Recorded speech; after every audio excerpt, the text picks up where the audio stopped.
Rafael Núñez Antonio Caro, luego de subir por segunda vez al poder, y aunque en un conflicto muy fuerte entre los dos partidos, se logra poder instaurar las bases de lo que hoy sería la constitución que más tiempo ha durado vigente en Colombia.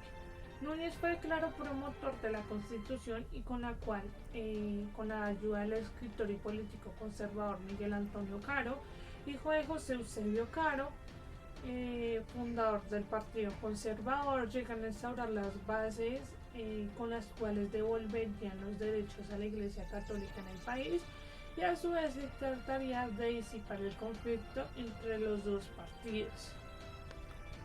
¿Cuál es la historia de la Constitución de 1886? La Constitución de 1886 o de la República de Colombia es la más voluminosa de las constituciones colombianas del siglo XIX, también conocida como la Constitución de Núñez. Es el producto del periodo conocido como la Regeneración. Esta a su vez fue de mayor duración, pues fue derogada en 1991. Más de 100 años guió los destinos de los colombianos. Pasó de ser de un sistema federal a una estructura centralista. Tornó los estados soberanos en departamentos. Esto hizo que se dividieran en municipios. El presidente de Colombia que estuviera a cargo durante esos años nombraba a los gobernadores y a los gobernantes de los departamentos. A su vez, los gobernadores, por su parte, nombraban a los alcaldes y estos mismos a los alcaldes de los municipios. Se unificaron los ejércitos de cada estado soberano en unas fuerzas militares nacionales. El Estado pasó de ser laico a ser confesional. Además, se declaró el catolicismo como religión nacional. En los principales puntos de la Constitución de 1886 encontramos que los Estados Unidos de Colombia y su sistema federal son transformados en la República de Colombia, en la cual los estados pasaron a llamarse departamentos y a ser controlados por un Estado centralista. También se fortalece la rama ejecutiva, disminuyendo los poderes del legislativo y aumentando los del ejecutivo. El periodo presidencial se extendió a 6 años y la Constitución y sus leyes se aplican a todos los departamentos sin excepción. También el Ejército Nacional se fortalece y centraliza, y la religión católica se convierte en un elemento esencial del Estado, encargándosela de velar por la educación en el país. Las reformas de la Constitución de 1886 y la estructura de dicha Constitución. Entonces, comenzando por los fundamentos de esta Constitución, que básicamente siempre fue preservar o conservar las tradiciones. En el caso colombiano fue la religión católica, en especial, y por lo que se atañe a su clero, evidentemente. Estos credos y comunidad religiosa fue uno de los más privilegiados durante la Constitución de 1886, que rigió por más de 100 años. No respetaba las libertades como la de credo, debido a que esta Constitución se encomendaba al Sagrado Corazón de Jesús.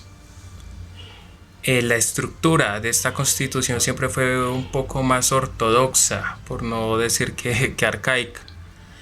Dio pasos importantes como permitirle sufragar a las mujeres a mediados del siglo XX, donde ya las mujeres podían ejercer su derecho al voto. Como ya reiteré, esta Constitución tuvo fundamentos conservadores donde se limitaban todas las participaciones menos la económica. La libertad libre de desarrollo de la personalidad no estaba tan consolidada como en el punto en el que sí se vino a establecer en la Constitución de 1991. Se limitó la libertad de credo en la Constitución de 1886, se limitó el derecho a la protesta, pero lo que fueron las actividades económicas salvajes sí eran desenfrenadas. Nunca hubo una delimitación frente a la explotación laboral y las carentes garantías de seguridad social.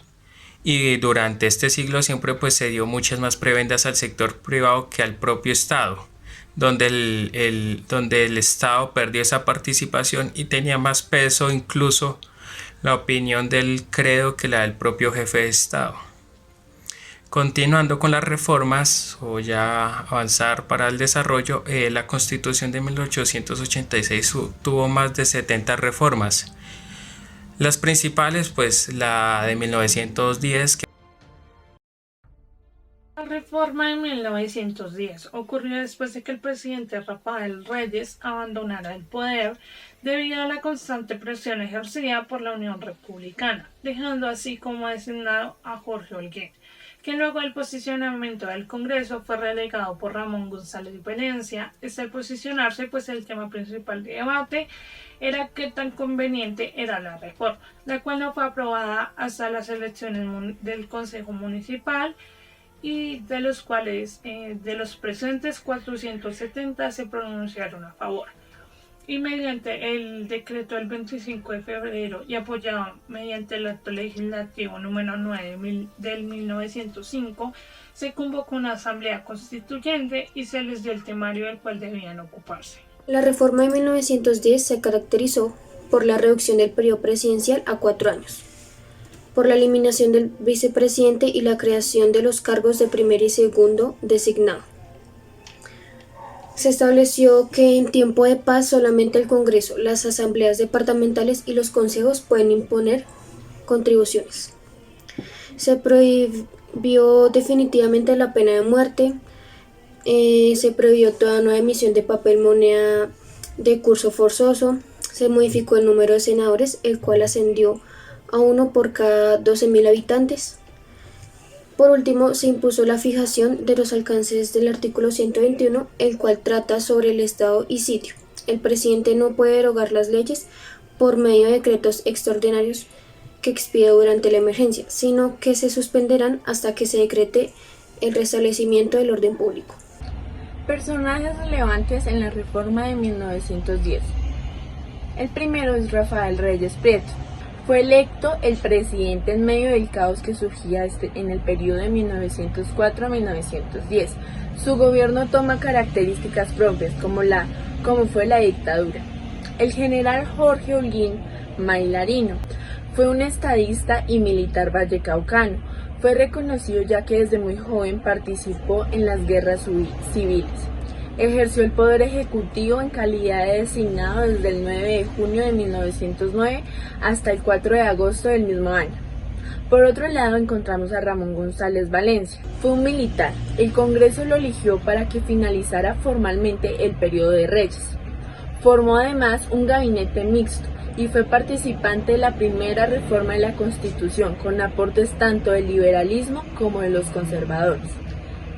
Carlos Eugenio Restrepo formó la Unión Republicana. El 15 de julio de 1910 fue electo el presidente de la República, con 23 votos a la Asamblea. Era conservador, pero decidió no gobernar para un partido, sino para los compatriotas. Cámara Legislativa en la reforma de 1910. Se reunían por el derecho propio a cada año el día 20 de julio en la capital de la República. Las sesiones del Congreso en este tiempo duraban 90 días. Elegiría 2 designados para cada uno, quien ejercerá por su orden el poder ejecutivo, a falta del presidente.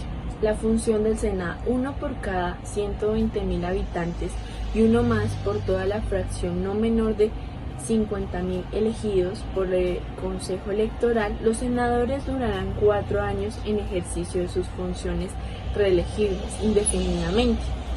La Cámara de Representantes en este tiempo durará el ejercicio de sus funciones 2 años reelegibles indefinidamente. El Senado elegirá 4 magistrados de la Corte Suprema de Justicia y además sus suplentes. Ningún miembro del Congreso podrá ser aprehendido ni llamado al juicio sin permiso de la Cámara que pertenezca. En las reformas encontramos que el periodo presidencial se redujo de 6 a 4 años sin derecho a reelección inmediata. Además, será elegido por los ciudadanos que tienen derecho a sufragar. Se reacomodan los poderes. En las ramas del poder público encontramos la legislativa, conformada por el Congreso, el Senado y la Cámara, y son quienes formulan las leyes.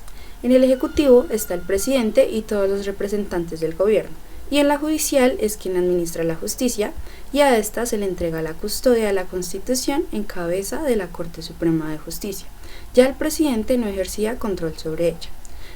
En la organización territorial del país se forman nuevos departamentos, es decir, nuevas unidades territoriales, lo que generó mayor independencia financiera y autonomía administrativa. Los departamentos tenían sus propias directrices. También está el respeto por ciertos derechos individuales. donde se garantizan los derechos y libertades individuales para los ciudadanos, dando inicio así al Estado de Derecho.